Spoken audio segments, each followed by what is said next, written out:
नंदुरबार जिल्हा परिषदेत भ्रष्टाचार व प्रशासकीय कामांमध्ये अनियमिततेचा आरोप करीत नंदुरबार जिल्हाभरामध्ये जलजीवन मिशन अंतर्गत होत असलेल्या कामांची उच्चस्तरीय चौकशी व्हावी यासाठी नंदुरबार जिल्ह्यातील सर्वपक्षीय पदाधिकारी आता एकवटलेले आहेत।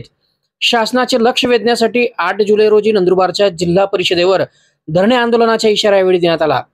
नंदुरबार जिल्ह्यातील सर्वपक्षीय पदाधिकाऱ्यांनी जिल्हा प्रशासन व जिल्हा परिषदेचे मुख्य कार्यकारी अधिकाऱ्यांना निवेदन देण्यात आलेले आहे। निवेदनात विविध योजनांमध्ये भ्रष्टाचार झाल्याचा आरोप करण्यात आलेला आहे। त्याचप्रमाणे जलजीवन मिशनची उच्चस्तरीय चौकशीची मागणी करण्यात आली।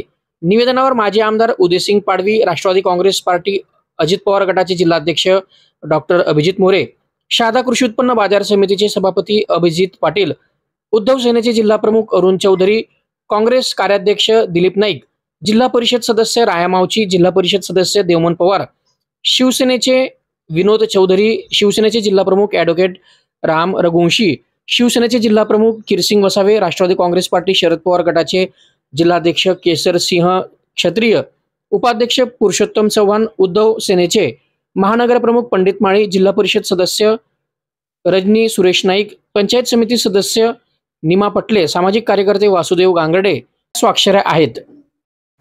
नंदुरबार जिल्हा परिषद या जिल्हा परिषदेमध्ये जे काही कामांच्या बाबतीत अनियमितता आहे, जी काही कामं झाली त्याच्यामध्ये जो भ्रष्टाचार झालेला आहे किंवा कामं देताना जो काही भ्रष्टाचार झालेला आहे त्याची चौकशी व्हावी आणि ती चौकशी 8 तारखेपर्यंत संबंधित जेवढ्या लोकांनी निवेदनावर सह्या केलेल्या आहे त्या पक्षांच्या लोकांपर्यंत पोहोचवण्याची जबाबदारी सीओची असं त्यांना आम्ही त्याच्यामध्ये म्हटलेलं आहे। जिल्हा परिषद म्हटली तर मिनी मंत्रालय त्याला म्हटला जातो।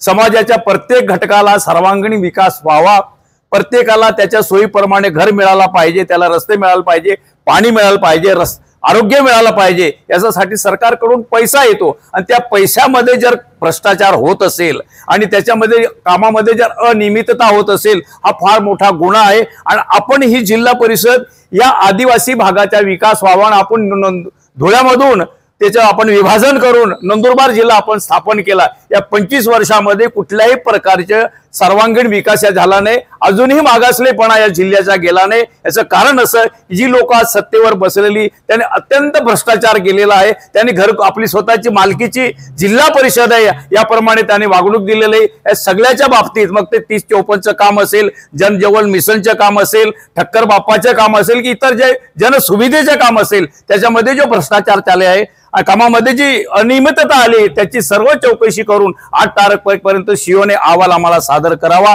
नाहीतर आम्ही सर्व पक्षीय लोक हजारोच्या संख्येने या जिल्ह्याच्या ठिकाणी धरणे आंदोलन करणार आहे।